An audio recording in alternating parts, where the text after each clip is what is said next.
ஓம் நமோ நாராயணாய. திருப்பதிக்கு வந்து எல்லாருமே எதுக்காக மொட்டை போடுறாங்க? மொட்டை போடுறது எல்லா கோயிலுமே ஸ்பெஷல் தான். ஆனாலும் திருப்பதியில வந்து மொட்டை போடுறதுல என்ன ஸ்பெஷலுங்கிறதுக்காக அந்த மொட்டைக்காக ஒரு குட்டி ஸ்டோரி.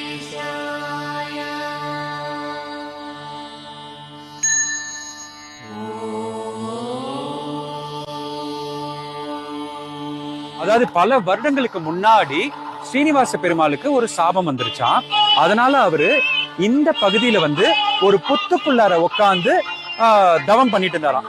அப்ப வந்து புத்துக்குள்ளார ஸ்ரீனிவாச பெருமாள் இருக்காருன்னு தெரிஞ்ச ஒரு மாடு அழகா தினமும் அந்த புத்துக்கிட்ட வந்து அவருக்கு பால் கொடுத்துட்டே இருந்துச்சா. அவருக்கு உள்ளார பால் அபிஷேகம் நடந்துகிட்டே இருந்துச்சான். இது ரொம்ப நாளா மாட்டுக்காரர் பார்த்துக்கிட்டே இருந்தாராம். என்னடா இது, நம்மளுக்கு வர பால் வந்து தினமும் கம்மியாகுதே, பாலே வரமாட்டேங்குது அப்படின்னு யோசிச்சு அவரு ஒரு நாள் அந்த மாடை ஃபாலோ பண்ணிட்டே போயிருக்காரு. மாடு போய் புத்துக்கிட்ட பால் கறக்கிறத பார்த்தோன்னே செம்ம ஷாக் ஆயிட்டாராம். உடனே ஒரு கம்பி எடுத்து இப்படி அடிச்சிருக்காரு அந்த புத்தை. அப்ப ஸ்ரீனிவாச பெருமாளோட தலையில அடிபட்டு அவரோட முடி ஃபுல்லா அவரை விட்டு போயிடுச்சு. முடி இல்லாம தான் ஸ்ரீனிவாச பெருமாள் இங்க இருந்திருக்காருங்கிறது ஒரு ஐதீகம்.